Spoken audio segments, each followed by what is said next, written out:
Masaberin Rai Bosti Ko Ran Mingin Chan Mari Ko Ran Member Zong Zong Tele Christian Chalai Paul Member Te Diamond Jubilee Chibai Kan Bu Ka Cheu Ma Khan report ngai tom tak tak kan ngai thatoa Masabera Suan Heng Hun Mang Tura Min Ko Chou Ve Tu Min Cha Ve Du Tu KGP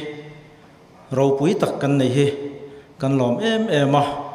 in ne na lom thu kan soimol mola ko ran Diamond Jubilee khan ko ran khan a cha ati thawa maro chu ka ma mi purong bol anen chia khan kan chuaka kong le lama chuan ka zak le no ong reng khop maya kan chuak uru do na ma ka tia kan pani te tlong kha kan ni thunga Maro chu alom om thawa chu kan soi masadu boga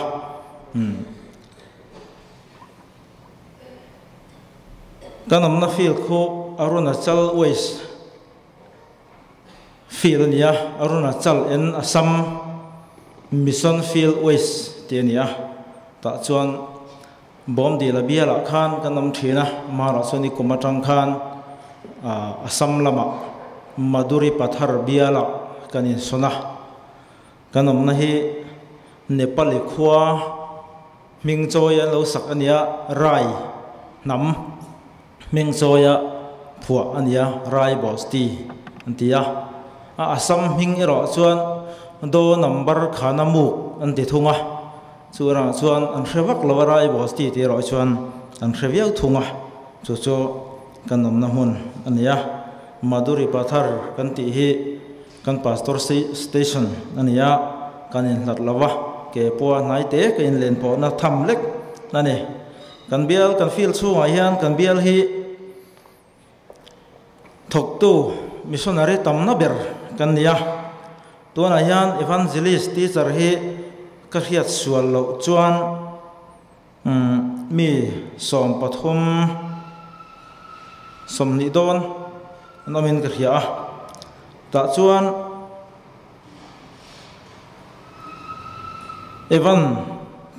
evangelist direct evangelist kanti ke mani yang ho he pakua kanama adang song chu sikul zirtir tu ania sikul pathum kan biala khuan oma chu wang chuan thok tu ko kan tam ania ten health worker pakhat kan nia nurse pakhat kan nei bok ane chung ta chu compound na sikol compound na anama keni evangelist howira chu ko khan mal en kolin mundanga kan ama compound chunga kanom velo ane then kan bial chunga ko khan som pani kan ne vea tuna hian ko khan puitling kan tiang hi pasari ania keni hi ko khan puitling kan lani lawa preaching station kan lania member bial chunga hian zasari borvel kanam nin ka hria aza chia kalo chin chia lawa zasari ai chon kan tlem lawa ngai mi mai ila a thamayo me rai bosti ko ran ke mani ko ran bi ga gwan tuna hian chung ko som pathum kan oma hlang Christian hlang vek tia soi thei kan nia ten member hi somli pasari ke mani chung ko anen kan nia Mizoram lama ko rana insiarna min tel tolo wa in ram thara insiar vek ngai to somli pasari kan nia kan du chuan antila pathian hwa thun lo tur ngai la ko khan puitlinga kan hlam kai thein kan deal thei to a kan manual mission lam in kolna chuan member somnga an ni in ko khan puitling ni an deal theyang te nia amai ro chu mitling lovin chung ko som chuang an amani chuan an dil thei bokang ti thawania chung ania wang chuan tuna hian amar chu ko han puitling he kan ril ro hian dil ngal rum man mo tak adil he kan tum lem lo ani ti kha kan soi lang doa ko han khai tu tur missionary om lo ta sela tle ma han chak deuh lek tur khai roi thei tu tur an omangem an om nuwa chau ko khan puitlinga hian in hlan kaya dil ni se ti kan ril ruwa alian ber renga ani lawa member in atlina wang mota ko khan puitlinga in lan kai zung mai he ko khan song noi tak hrinna kan hnunga missionary lo me zel turtena min phun khum na mai tu nia kan hriata wangin kai in veng lok ru ve viawne mar chu pathian in mal min soma nikuma khan member ring thar baptism chang himi som paruklai kan neya ko khan hi kumsang ni som pasari atanga ding khania kan bial chunga khuan sikul compound te ti lawa chuan sikul compound che then khat po ko chiar thol tel tho po ni la a thapol kan ne a chan chu helama tanga min tong trai pui tu in that ne mem wang ne tuna yan ring thar mi som panga kan han project le ke mani bikin a fil pum pui chon zan ni a project a ke ni hian mi som panga kan project a tong trai na te kan soi ve fo thin chu sa khua in let ling tur chuan thil har ania ati sa in be zo nga chuan kan le thal thok thok thei ti bo tam tak ma sela an thil lung hin ne harem em thonga sa khoi in le lin na thil ania wangin pakhat no pang pakhat po hi kan roi thei lawani ke mani mi hring atang chuan mara chu ko ran ho ten min tong trai pui do na ni ti kan be se kan rina wangin mi som nga kan han da ve thor chu nia chu chu ko ran ho ten min on riat reng kha kan du ani chu chu kan soi du boka ken nam rang rang kan oma kan soi tong kan asam ram chung ni ma sela Assamese kan tiang chi khu kan tam lo le maya tuna hian orisa lammi khulai e zonga in beng bel kan tiang chi kha ania orisa de nepali boro Assamese adivasi tile ke ni mizo kan nia nam chiruk chirsari kan namanga ni chu o chuti te nuai chu kan nia kan pia lam ero chu missing kan ti Assamese nam pakhat hi an tam em maya Assamese lirin khom pui lam po ti ania program reng hi bial huap thil ani chuan Assamese ko kan ti missing kan ti ro kho chu an ma ni sa ko po larun lo tak nam ania Christian an lo lu tak Christian na an lak dan po hi alap ang reng le maya tam tak ko chuan chu nga wang chuan an zing rong bol po khu har an ti thina kan thian te hian amara chu ke ni chu tuna nam kan soi tak te kha an nia hem oria kan an ti bik tak te pe chu an rin om em ani ti hi an huna an mani huna kan an huwa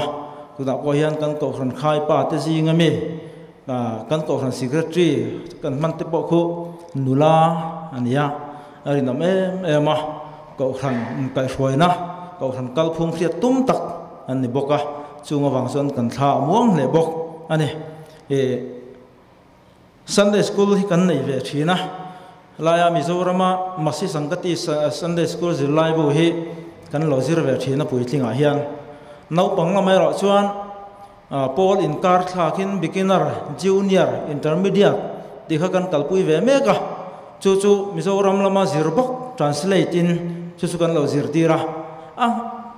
lok le ani no pang lam helaya kan zirtir translate kan zirtir hi pathian thu bul thum an zirna le le van siam tungsa tran zir chho chu an nget le tura ngaya tu tang khwan puitling zilaya tanga tharau thiang lim ti han soi tan ngot mai ai kha chuan nget viawan chiang viau tura chuan kan ngai dewa chu pe mania kan hlok na nani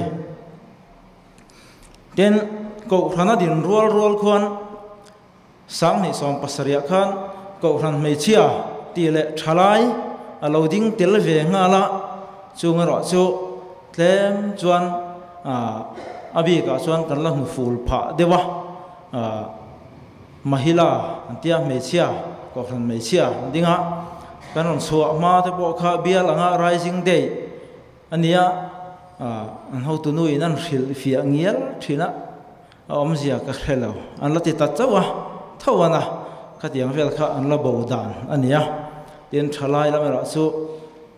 atel thei hun chunga rei hle maya helaya ka over to emo ka te khuta bul ka zuk tam le kha lo nia kum som pan ya tang somli panga in kar khalo nia khole chun na zau hle maya bial conference an kalve chu an pastor soidan chon no pang khom puiron kalin ang min lo tia chung chu kan ko than ania ma ro chu bial chu a khwan thalai nem lem lo ko than da tam ang ain ke ma ni rai bos ti le maduri pathar ko member nei deuh kan ne maya maduri pathar kan ti ko member song song ko zale somriat borvel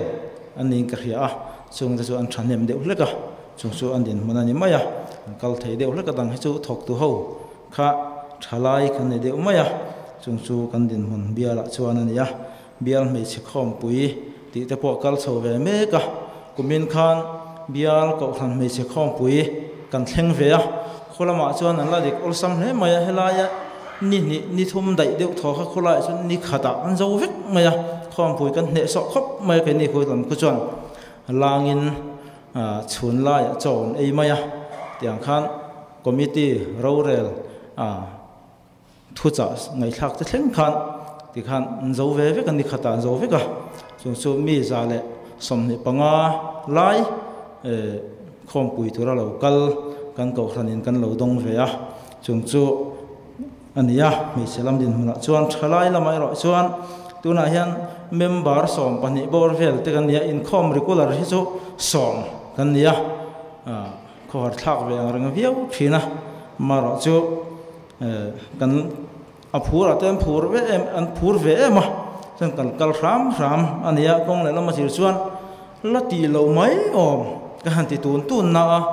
mar sa phur atem phur ve ema atlem lampang han ngai tua ve lem lova kan kal mai zela anu amang reng phiana motor sumo pakhata ti kan leng veka thil ti konga samphian ani ten pathian ram hi regular takin kan la lu chove renga tu na yan thlatinin chu kan lom na pakhat po ania regular takin alakal ringa kan thelu ero chu atam lem hlei lawa ten mut bu fai tham chu ko khran me che nan kal pui boka kan bial chu a kon ati tam ber palina som pani zinga palina hi kan la hau chove char ni pathian min roina wangin ko ran ni kom lama te a tham thalom man siam ve chung chuan kumena hen ati tang chole ni kan ria man phur tlang le maya kan ko ran hote anuam le ani ten natlang hi kan be ursun le maya kan natlang de tuk reng maya nikum kan lu tir phat khan biak in sak na kan chan chawa aram khu sinot mission bo tin min lo le sak kha lo nia kan om ha in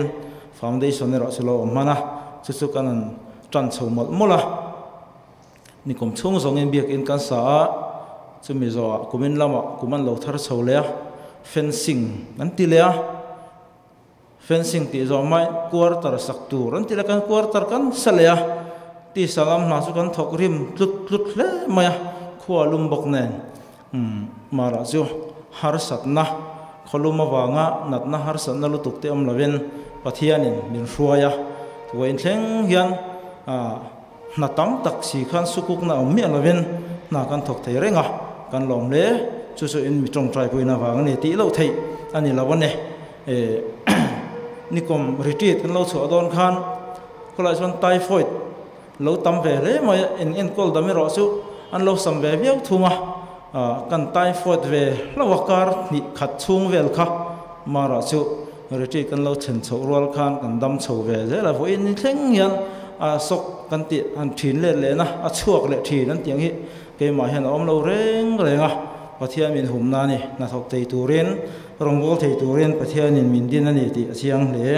chu kan soi du boka kan ronggol da na chuan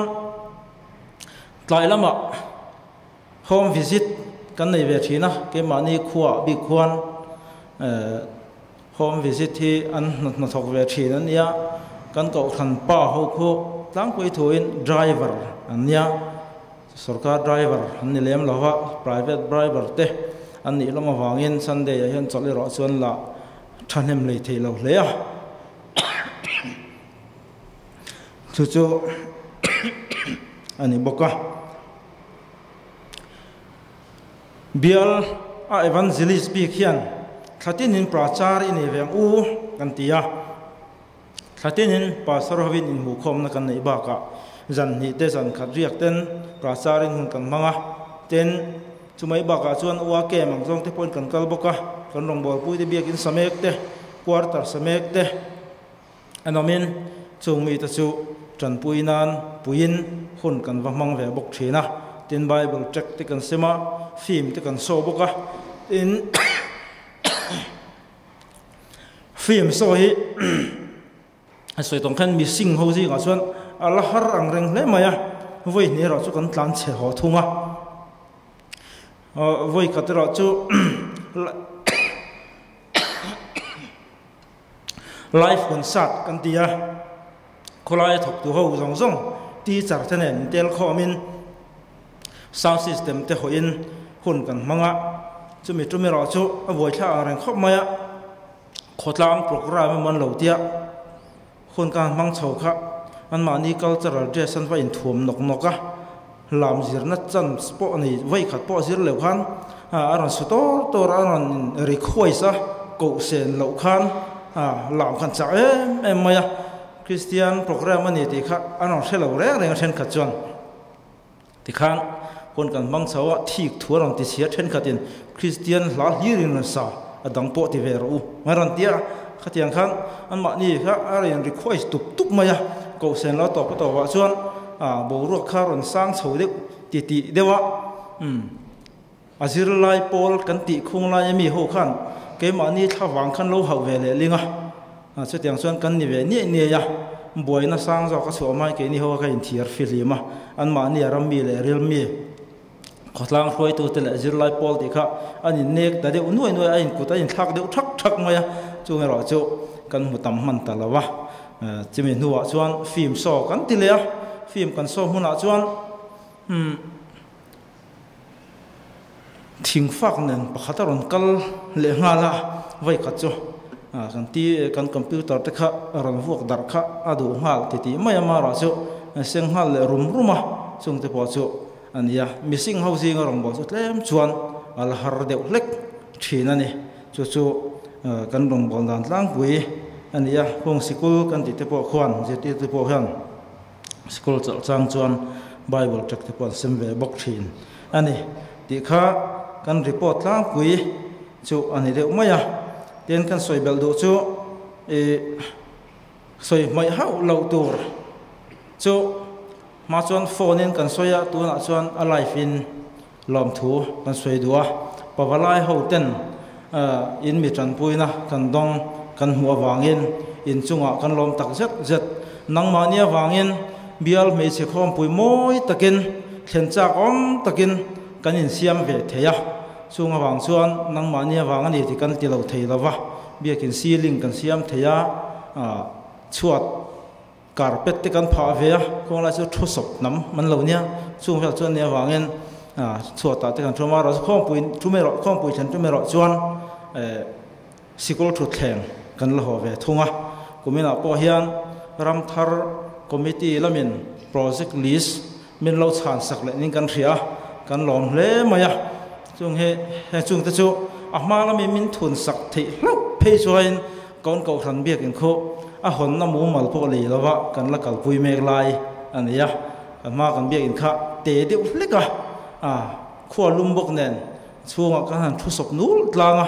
a hriom em maya biak in tu na khan ne ya fan kan la nei lawa khua lum chho tan do na tin pon lam po te tin fencing lam pan po engma ti ala om lawa ke hu min ngai poi mo sak thei don pe chuain kan lom le zua lang ti kha kan soi do boka ten biak in chau khu kan la nei ti tia wangin ke mani bi ga khu chuan khom pui chen po khu kan lai zuam lo kan thian te tho pui te ro chuan khom pui chen hi mi chen tir hi an du ve thin le maya kumin khan an soi tlang tai la bial conference kan nei ve a kum thara chuan rai bos ti ya an tia an ngat ve ama ro chu kan in zuam nga lawa zau po soi thei lovin kan thleng le lo mai nge kan tia chung su kan din mona ne san chu eng kim kha ho khom kha langai do na a boi tha ka fe promise te kan an ti ve ka in kho tho